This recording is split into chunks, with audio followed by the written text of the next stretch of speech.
This video gives an overview of the Weimar Republic. The Weimar Republic was established on the 11th of August 1919. The end of the Republic was the 30th of January 1933 when Hitler was announced Chancellor.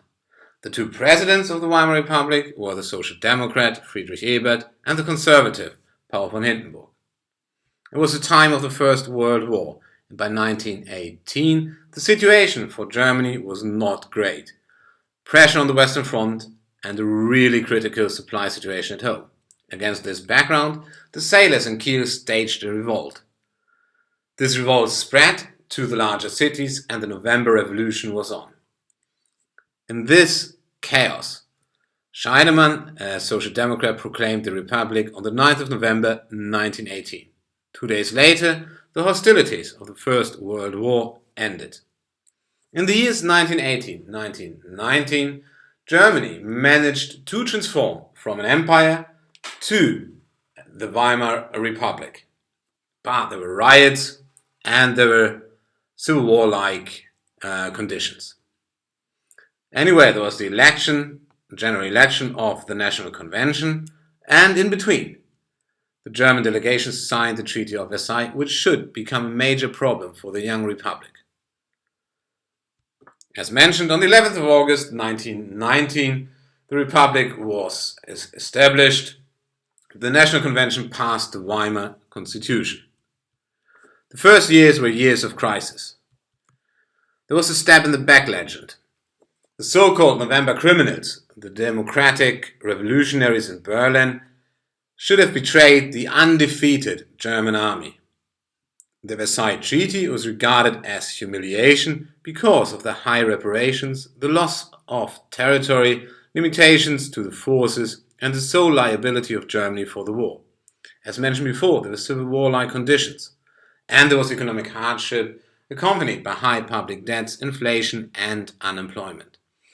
The influence of anti-republican forces grew stronger. A few important events. In 1920, there was a failed coup d'etat, the Nationalist Cup Putsch.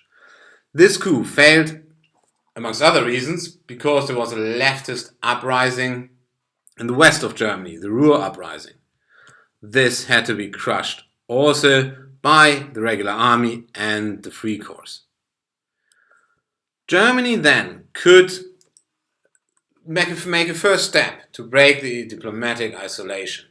There was an agreement with the Soviet Union on diplomatic and economic relations. But the crisis was not over, the crisis continued. French and Belgian troops occupied the Ruhr area in 1923. There was fierce resistance, and this was of course a disruption of the economy, so now there was hyperinflation.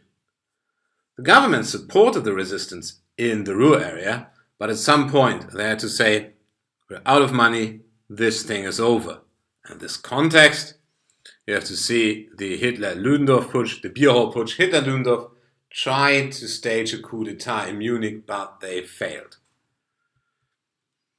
Now there were years of relative stability. There was economic growth, but keep in mind there was still high unemployment and low wages. The differences between the classes and groups of the imperial era still existed forth, and these differences could be seen in the large number of small political parties. Furthermore, the paramilitary organizations gained influence, for instance, the Storm Detachment on the right and the alliance of Red Front Fighters on the left. We often hear the Golden Twenties, yeah, that is right. There was some development in arts and leisure activities and so on. But in Germany, the Golden Twenties were not so golden for many people with regards to the aforementioned points. Friedrich Ebert died in 1925. He was the guarantor for democracy. Now the conservative Paul von Hindenburg became president, and he was not too much a fan of a parliament or a democracy. The Treaties of Locarno brought some sort of normalization in foreign relations between Germany and the Western powers. Germany joined the League of Nations, but this phase of relative stability was over when the Great Depression hit. and the Great Depression hit Germany and the United States the hardest. Now the Weimar Republic was going down. There was mass unemployment. Vast parts of the economy had collapsed. The National Socialists on the right and the Communists on the left gained more and more power, and then the activities of the left and right-wing paramilitaries increased. In 1930, the Nazi Party became the second largest party in parliament. But there were still moderate or conservative chancellors, but now they were not based on the parliament anymore. Their government, their administration was based on presidential emergency decrees. And if you have a parliamentary democracy, such thing can't be a good sign. And it wasn't a good sign because on the 30th of January 1933, Hitler was proclaimed Reichskanzler. What followed was that the National Socialists could consolidate their power, and in 1939 there was the Second World War. This was the Weimar Republic in 5